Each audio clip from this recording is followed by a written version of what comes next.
Le rapport sinus. On a vu que le rapport sinus, c'est la mesure du côté opposé à l'angle sur la mesure de l'hypoténuse. Pour le premier exemple, ce qu'on cherche, c'est une mesure de côté. Donc, on va y aller avec ça ici. Donc, on cherche une mesure de côté. On connaît l'hypoténuse et on connaît un angle. On est toujours dans un triangle rectangle.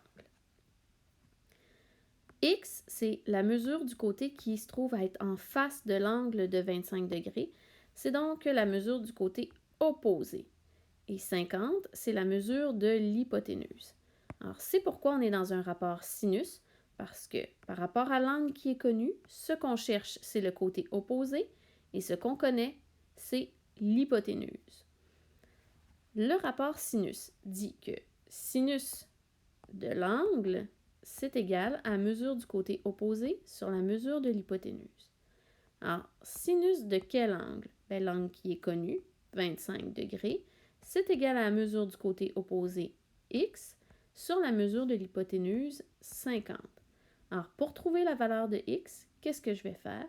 Je vais multiplier par 50 de chaque côté et ça va faire 50 fois sinus de 25 qui va me donner ma mesure de x. Alors, je vais utiliser ma calculatrice et je vais faire 50 fois sinus de 25 qui donne environ 21,13 cm. Dans l'exemple B, je connais un angle, je connais le côté qui est opposé à cet angle et je cherche l'hypoténuse. Évidemment, je suis dans un triangle rectangle. Alors, 15 cm, c'est la mesure de mon côté opposé et x, ce que je cherche, c'est l'hypoténuse. Alors, qui dit opposé et hypoténuse, dit rapport sinus. Alors, le sinus d'un angle, c'est égal à la mesure de son côté opposé sur la mesure de l'hypoténuse.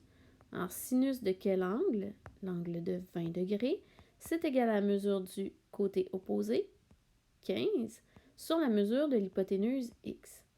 Oh, attention, ici, x se trouve à être au dénominateur. Alors, comment je vais faire pour trouver la valeur de x? Bien, c'est sous-entendu que sin de 20, c'est la même chose que sin de 20 sur 1. Alors, je peux utiliser ce qu'on appelle le produit croisé. 15 fois 1 divisé par sin de 20 va me donner x. Alors, x, c'est 15 fois 1 qui donne 15 divisé par sinus de 20.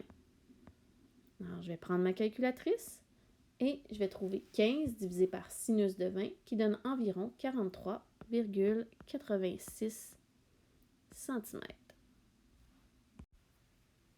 Pour l'exemple C, on est toujours dans un triangle rectangle. On cherche un angle. Qu'est-ce qu'on connaît par rapport à cet angle? Le côté opposé et l'hypoténuse.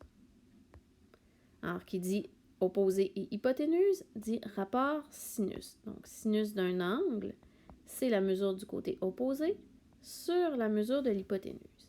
Ici, je cherche l'angle x. C'est égal à la mesure du côté opposé, 18, sur la mesure de l'hypoténuse, 27.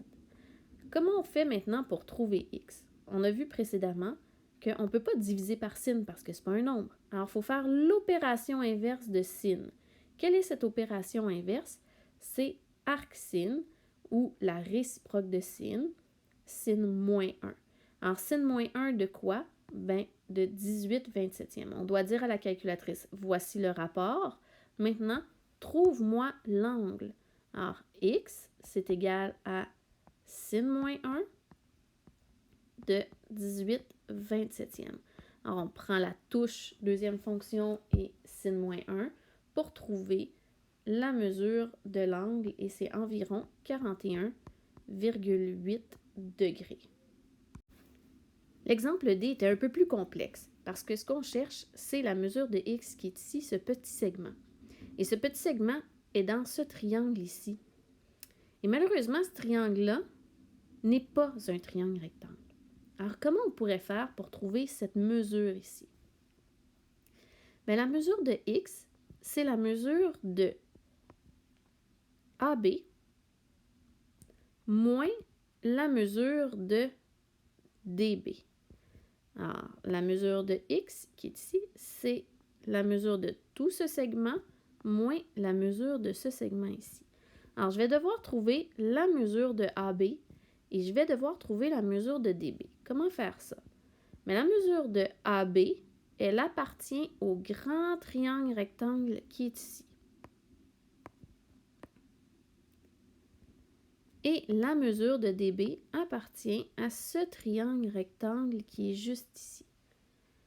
Alors, première étape, je vais trouver la mesure de DB. Pour ma deuxième étape, je vais trouver la mesure de AB. Et ensuite, je vais pouvoir trouver la valeur de x en les soustrayant. Donc, pour trouver la mesure de DB, bien, je suis dans un triangle rectangle ici. Par rapport à l'angle de 35 degrés, le côté DB, c'est le côté opposé, et le côté qui est ici, c'est l'hypoténuse. Alors, opposé et hypoténuse, on est dans un rapport sinus. Alors, sinus de mon angle, c'est la mesure du côté opposé sur la mesure de l'hypoténuse. De quel angle parlons-nous? De l'angle de 35 degrés. Et ce qu'on cherche, c'est la mesure du côté opposé, donc la mesure de DB, sur la mesure de l'hypoténuse qu'on connaît, qui est de 17. Alors, pour trouver la mesure de DB, je vais faire 17 fois le sinus de 35. Et ça donne environ 9,751. Je conserve 3 chiffres après la décimale pour conserver le plus de précision possible. Pour trouver la mesure de AB, qui est le côté ici, c'est le côté opposé à quel angle? Bien, à cet angle-là au complet. Donc, l'angle de 35 plus l'angle de 15 qui fait en tout 50 degrés. Je connais donc l'hypoténuse, je cherche le côté opposé et je connais l'angle qui est ici. Alors, opposé hypoténuse, on parle d'un rapport sinus. Donc, sinus de l'angle, c'est la mesure du côté opposé sur la mesure de l'hypoténuse. Donc, sinus de 15 plus 35, qui fait 50, c'est égal à la mesure du côté opposé, qui est le côté AB, sur la mesure de l'hypoténuse 22. Alors, pour trouver la mesure de AB, je vais faire fois 22 de chaque côté. 22 fois sinus de 50, qui va me donner la mesure de AB. Donc, ma mesure de AB, c'est environ 16,853. Pour trouver x, il ne me reste plus qu'à soustraire la mesure de DB à la mesure de AB. Donc, mesure de AB moins mesure de DB va me donner la valeur de x. Donc, x, c'est égal à 16,853 moins 9,751, ce qui fait environ 7,10 cm.